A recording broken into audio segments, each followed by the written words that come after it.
I'm going out on a 10-day meditation retreat tomorrow, and it's a silent retreat. No phone, no talking, no writing, no music, no listening to podcasts, no books, nothing basically except the contents of my own mind.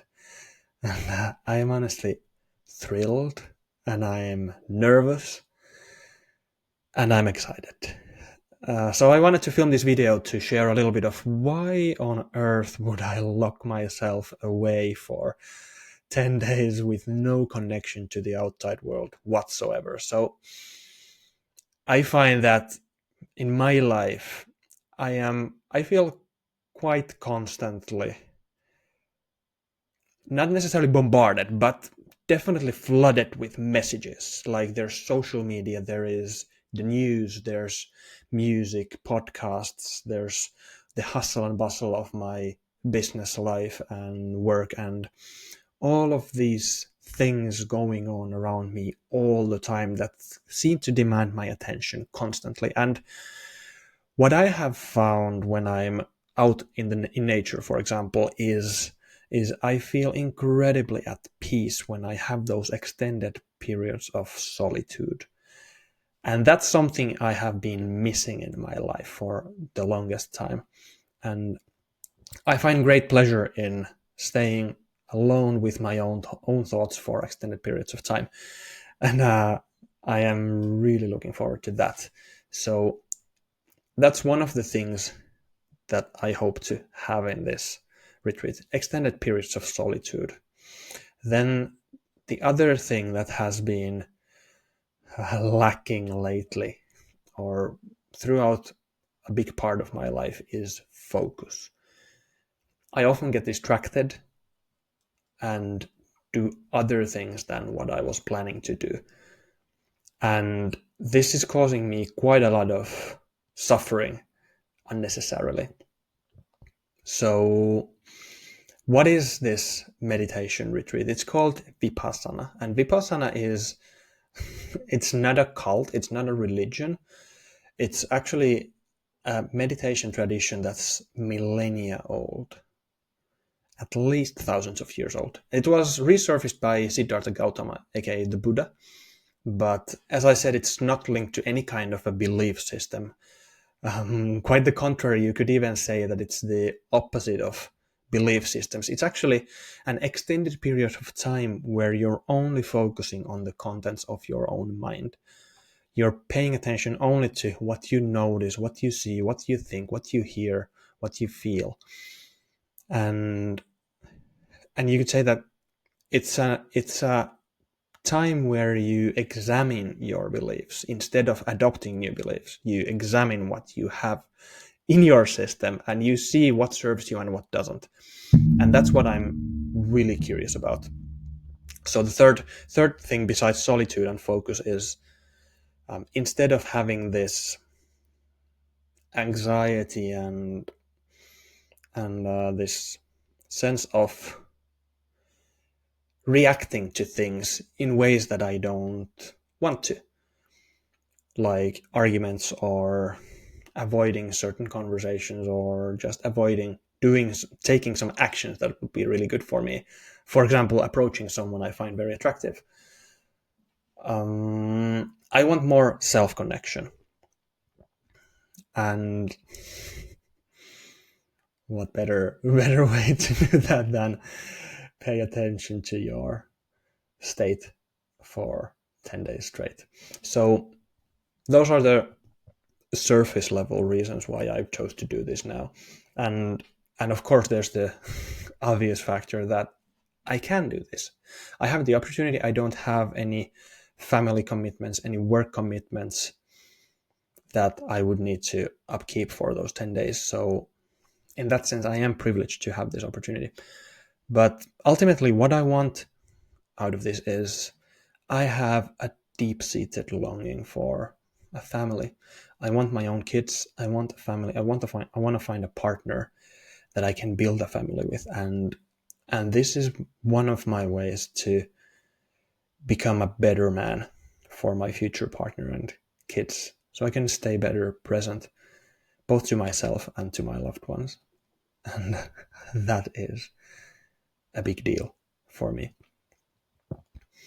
So what I expect to experience during that 10 days, well, first of all, I expect it to be painful.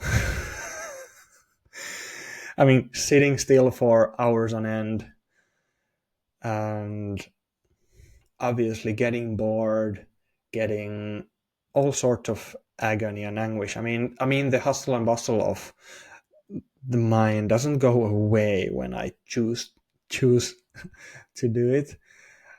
It takes time. So I fully expect to be in anguish and agony for big chunks of the retreat. But then I also expect to have moments of bliss and this kind of realization that when the mind calms down and quiets, it settles into a state of happiness, which is something I have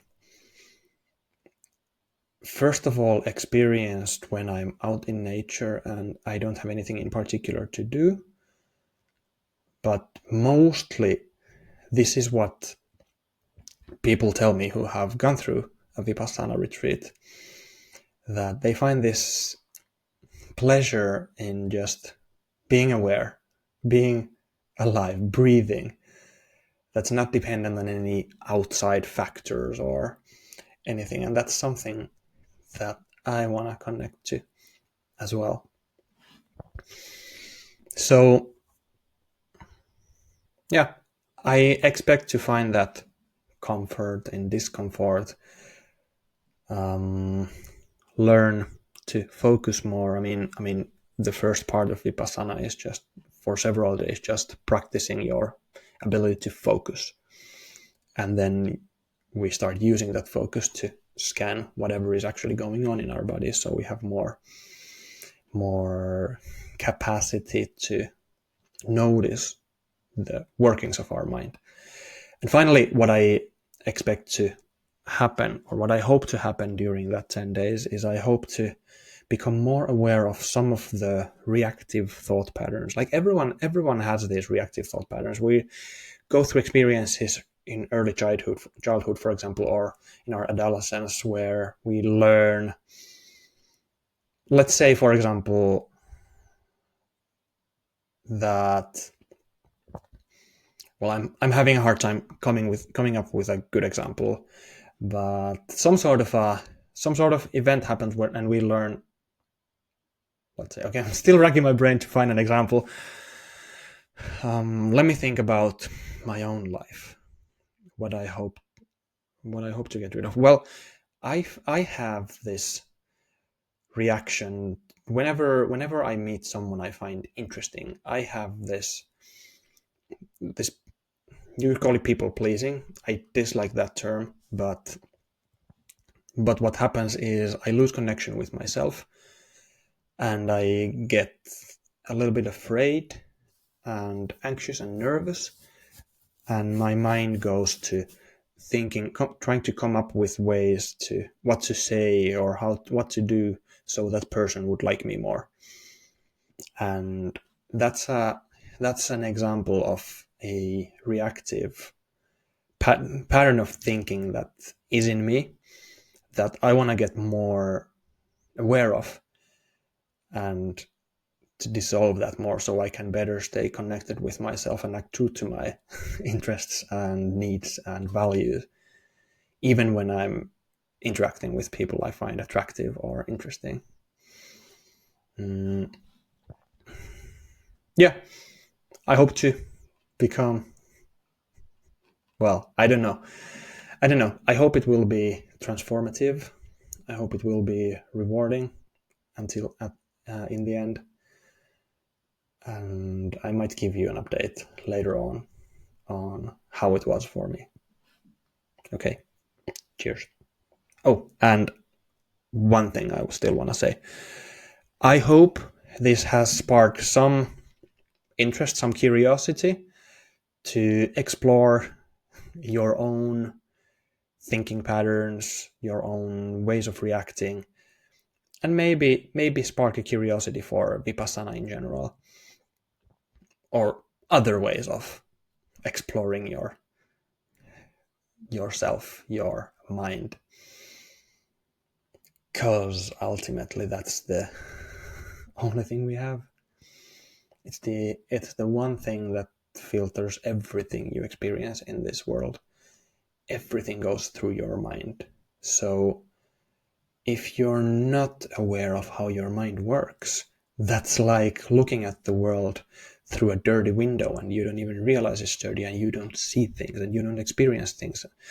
And in my case, for example, I notice when I'm afraid of doing something for my business, for example, I don't see the opportunities that present themselves in my life. And that's just one of the reasons, and one of the examples of what happens when you scrape that window clean and you actually see what's out there. Much easier to stay present, much easier to notice opportunities, and much easier to laugh about it when your mind does things to you that you find uncomfortable or displeasing. So, yeah, hope this has been of some help, and talk to you later.